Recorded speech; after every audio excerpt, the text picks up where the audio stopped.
Hi, everybody. It's Ian Eagle from CBS Sports. You're watching Bay Area Sports Wrap. What is it like signing this extension? What does it mean to you? What does it mean to your family? It's a lot. It's a lot. Coming into the NBA, it's a good thing, but you got to work for it. You got to make your place here. You got to kind of solidify yourself over your first contract, your first deal. So being able to do that, even though there's more to come, but just not getting too forward thinking and being able to embrace the moment and appreciate it. What does the actual moment feel like when you put that pen to the paper?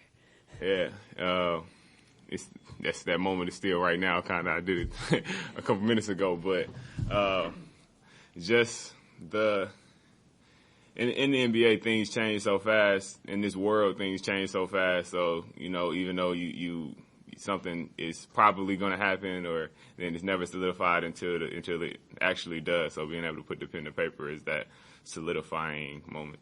Throughout these discussions, as your agent was talking to the GM and stuff, was there anything coming back to you about what the Warriors want for your future with the team? Not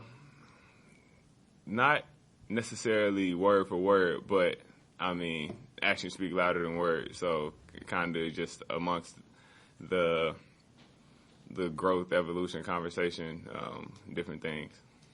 Yeah. I know you have no control over your playing time, but how much does it help when you're able to have this deal that it kind of gives you some security, and more than likely it's going to mean that you're a more vital part of the team?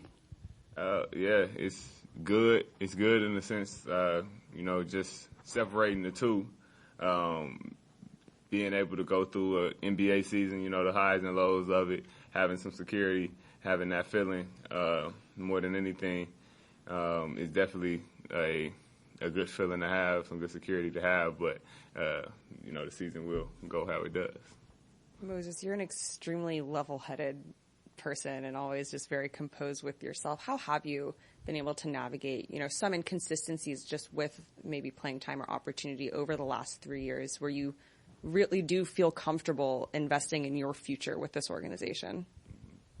I'm 22, so I feel like everybody kind of in this phase of life, I know I've said it before, it just goes through different troubles and different things and how hard life can be at this stage.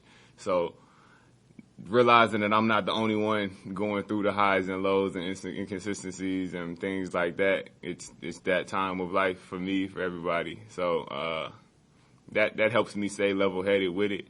And then just expecting, Steve always say, like, smooth sea never makes a skillful sailor. It's just expecting it to be bumpy, expect it to be problems that you're going to have to overcome, so you're not surprised when you do. Well, so we can all see how deep this team is, and whatever the rotation spots are going to be. Now, you could have put this off a year, right, and see what your role was really going to be. How did you think through that? And was there any part of you saying, let's wait a year and see what my role really is going to be here? A lot of that comes through conversations with my agent, Rich, and we talked through different scenarios and fill it out, but being able to come to this conclusion is, I feel like, was the best route. Have you maybe not in conjunction with this negotiation, but have you a sense of what your role is going to be to start the season, just with the basketball team? I really don't right now. I guess we'll figure it out over the next couple weeks. Like Kerr mentioned, I'm sure Dunleavy and others agree that they want you. They just want you in part of this organization. They love your personality. They love your skills. Just hearing that, what does that make you feel? And do you sense that you're as a player, as a person, as much a person as is making this deal as a player? Yeah, that's a good question. I feel like that's one of the things that I like about this organization so much. More so is the people here. Obviously, it's really good basketball. People know basketball and are really good at their jobs.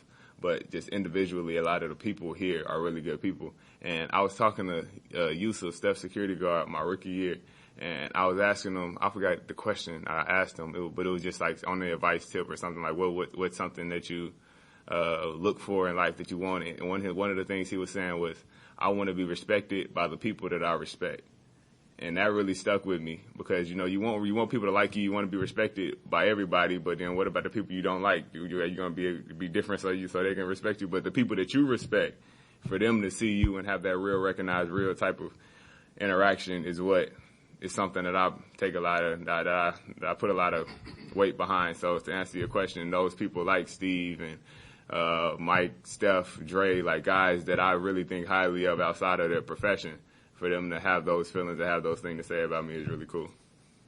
Moses, I know you're big on family. How surreal is it to have your brother film you on this special day? Oh, yeah, that's cool. It's always cool to see him around the facility, for one. It feels like back when we was in school, and I'm younger than him, so we're walking in the hallway, and I get to see my big brother, and I get to be cool because I know the older kids and stuff. But on this day in particular, I really liked a lot of the people around in my work life and all that, but then too to have that home feeling that my brother, you can't get no closer to that. So that kind of definitely adds to the personal aspect of the business. When it became official, who was the first person you called and what were those conversations like? First person I called was my parents. They both back in Little Rock right now. So, we just, slow down. Things get fast, especially when money get involved. So you get excited and all of that, but really just slowing down and appreciating what it is and the opportunities that it opens up. That was the first conversation. But Draymond called me shortly after. Yeah, he's just showing love. That's all. Appreciate it. Did you always feel this was probably going to get done, or at what point did you feel this was going to get done? Like I said, the way that I really operate is nothing is solidified until it's solidified. So, but when I was in college and everybody was saying you're probably going to be a lottery pick, you're probably going to get drafted, I didn't talk to no agents. I didn't think about it until after the season was over. And then it was time to think about that. Same thing here. I wanted it to happen, but I pay my agent to do that. Like that's his job. That's his job to worry about, to care about, and fill out. So as much as I know that I can't completely be oblivious because it is my situation, but it's preseason. I got a job to do. I got something I'm trying to accomplish, and I'll think about this when it's time. Was mainly my mentality, although I did have to put some thoughts behind it before then.